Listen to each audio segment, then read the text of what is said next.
I thought they had the wrong patient. There was no way my daughter had leukemia. I couldn't comprehend what I was hearing. It felt like all time just froze around me. It took all of me to not fall apart because I felt like I had to be strong for my daughter.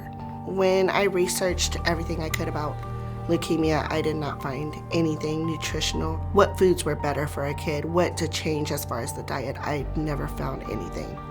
When Maya is here, I see a child that's just alive, that's excited to learn about something new. She loves to cook, absolutely loves to cook, and when I'm at home, she's always asking, is this healthy? Maya is healing from cancer.